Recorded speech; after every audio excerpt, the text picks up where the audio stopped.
Before you even finished reading that title, some of you scrolled down here to see what people are saying about this video. And honestly, that says more about you than you might think. See, there's an entire psychological profile hidden in that one little habit, reading comments before actually watching the content.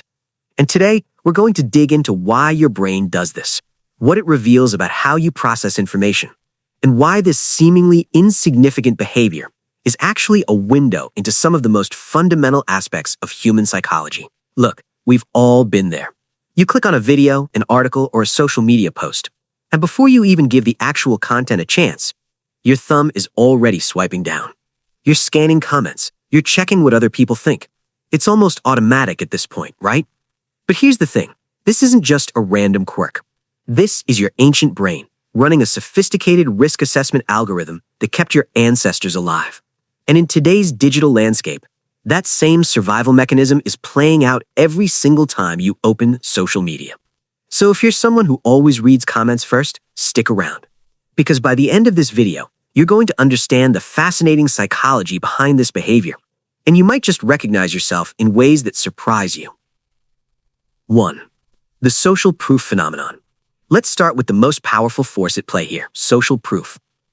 Your brain has this incredible hardwired feature where it constantly asks, what does everyone else think about this? And that's not weakness, that's survival intelligence that's been refined over hundreds of thousands of years.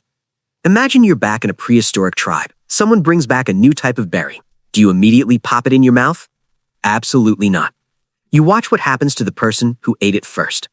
That instinct didn't disappear just because we started carrying smartphones. When you read comments first, you're essentially doing the same thing. You're checking the tribe's reaction before investing your time and attention. The comment section becomes your modern-day social barometer. But here's where it gets interesting. People who consistently read comments first aren't just looking for quality assurance.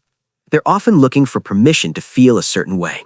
They want the social validation that their reaction is going to be acceptable to the group. The comments give them a framework for how to interpret what they're about to see. 2. The uncertainty avoidance trap. Now let's talk about something psychologists call uncertainty avoidance, because this is where things get really revealing. Some people have a higher need for certainty than others. And if you're someone who always reads comments first, there's a good chance you fall into this category. You don't like going into situations blind. You want to know what you're getting into before you commit your time, energy, or emotional bandwidth. Every piece of content you consume is a small investment. Reading comments first is your brain's way of doing due diligence. But here's the uncomfortable truth. This behavior can also reveal something deeper, a subtle lack of confidence in your own judgment. When you need to know what everyone else thinks before forming your own opinion, it suggests that you might not fully trust your internal compass. You're outsourcing your critical thinking to the crowd. The people who watch content first and then check comments tend to have a stronger sense of internal validation. Comment-first readers? They're often looking for external validation before they even begin processing the information. Curiosity and the spoiler paradox. Here's something fascinating that seems contradictory at first. People who read comments first are often driven by intense curiosity, yet they're willing to risk spoilers. This is what I call the spoiler paradox. Comments often contain spoilers, reveals, or key plot points. But comment-first readers accept that risk because their curiosity about the reaction is actually stronger than their desire for the surprise of the content itself. This tells us something crucial. For these individuals, the social experience is more important than the individual experience. They're not just consuming content, they're participating in a shared cultural moment. And the comment section is where that moment becomes real. It's the difference between watching a movie alone in your living room and watching it in a packed theater on opening night. Reading comments first is how you get that theater experience in a digital world. 4. Negativity bias and protective scanning. Now let's get into something a bit darker, negativity bias. Your brain is wired to detect threats faster than rewards. Bad news hits harder than good news. Criticism stands out more than praise. This is basic survival programming, and it absolutely influences how you interact with digital content.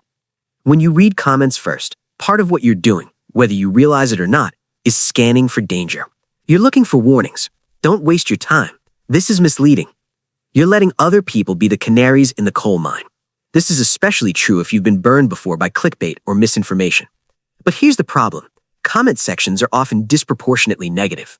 People who have strong negative reactions are more likely to leave comments than people who just enjoyed the content and moved on. So by reading comments first, you're getting a skewed sample. You're making decisions based on incomplete, biased information. 5. The FOMO factor. And we can't ignore FOMO, the fear of missing out on the conversation. For a lot of comment-first readers, the comments aren't just feedback about the content. They're the content. They're where the real conversation happens. The jokes, the debates, the inside references, that's where the community lives. If you jump straight into watching a video without checking the comments, you might miss the top comment that everyone's talking about. You might miss the discussion that adds crucial context. This behavior reveals something beautiful about human nature. We're fundamentally social creatures. We don't just want information. We want connection. We want to be part of the dialogue, not just passive observers. Reading comments first ensures you're joining a conversation that's already in progress. So here's what we've learned today. If you're someone who always reads comments first, you're not weird. You're not doing it wrong. What you are is someone whose brain prioritizes social information over individual discovery.